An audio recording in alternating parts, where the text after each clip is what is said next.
Good morning or afternoon, depending upon where you live.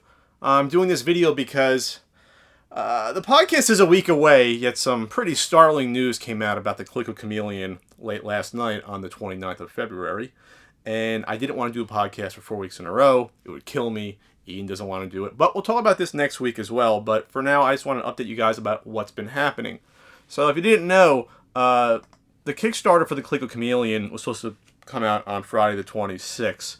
But they put up a message saying they were going to delay it to help improve the product because of all the contacts that they made at the New York Toy Fair and people that were interested in the product. And, you guys know that that was false, but that's what they were saying. Because they got called out on their prototype being a Super Nintendo Junior inside the Jaguar shell. So, to allay everyone's fears, they put out about 4 or 5 pictures of a new prototype in a clear Jaguar case, showing a board inside with big watermarks of Coleco Chameleon on the front because I guess they're afraid of someone stealing it and not knowing what it was. Anyway, so it was pretty obvious from the start that everything was fishy because the TV showed a still picture of a menu of the Super Nintendo flash cart. You couldn't really see cores coming out of the back of the Coleco Chameleon to actually hook into the TV to display what was on the TV. And there was no video and there was no back of the unit. All red flags. So it took only 3 days for these super sleuths at the Atari Age forums to discover and go through probably hundreds of pictures of PCI and computer parts online to figure out that it was revealed to be a capture card. The Hi-Cap 50B CCTV DVR capture card, to be specific. Literally minutes after this was revealed on the forums. Again, thanks to the super sleuths at the Atari Age forums. Literally minutes after this was revealed, someone at the Retro VGS / Coleco Chameleon team must have seen it, probably Mike Kennedy, because the most damning picture, the close-up board, which was still sort of obscured by the Coleco Chameleon watermark, was then removed from the Facebook page. That specific picture. Fortunately, people had saved it, and they already had put out a nice comparison photo, which I'll show now, that clearly shows that the board put inside the third prototype, this is a third prototype that's been faked, showing the comparison between that board and the Hi-Cap 50B DVR capture card. So, where are we at then? Obviously, this is we all knew it was a sham, but this is the third sham in a row. Fool me once, shame on you. Fool me twice, shame on me. Fool me 3 times, fuck you forever. Basically, I guess that's the saying. Is that what it is? I don't know. But I'm not surprised, but it sort of makes me disgusted.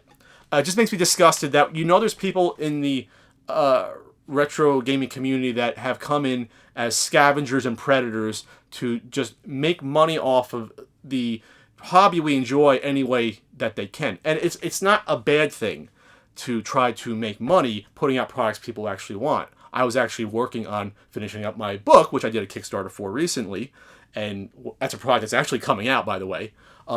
So it's not bad to make products that people actually want. But when you trick people, then you're crossing a line. Even if your intentions were good to begin with, you cannot trick people and use it as sort of as a pause button, an NES pause button. Where's my NES controller? To sort of say, oh, we don't have a real prototype ready to go. I'm going to hit pause and show you absolute bullshit because we can't have a Kickstarter yet until we get a real prototype. So, like I said, it just disgusts me that this stuff goes on. It goes on, and people just prey upon.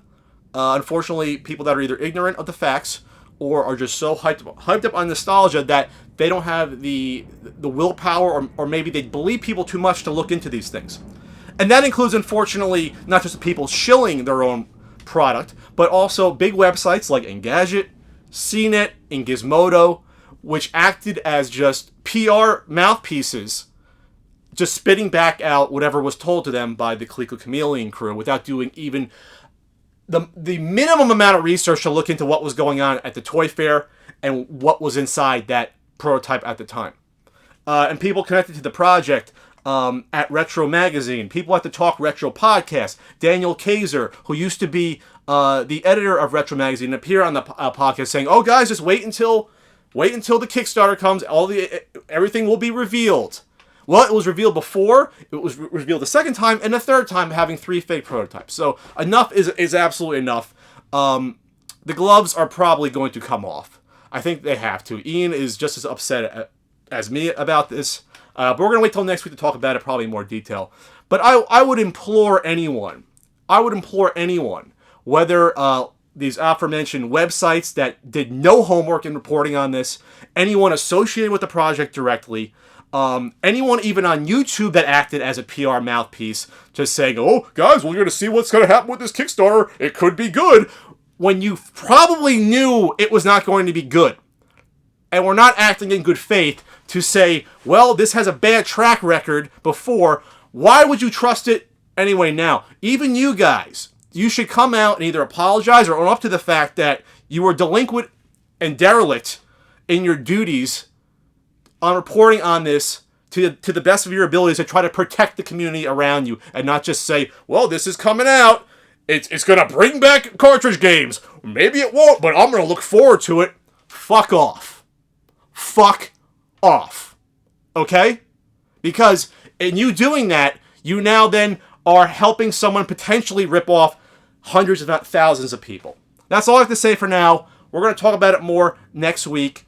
Yeah, that's it. So it's a capture device. This is prototype number 3 being a capture device. I'm going to go back to working on my book. I got an Ask Frank video coming out and lots more happiness on my YouTube channel and on my website and on the CU podcast. Take care, everybody.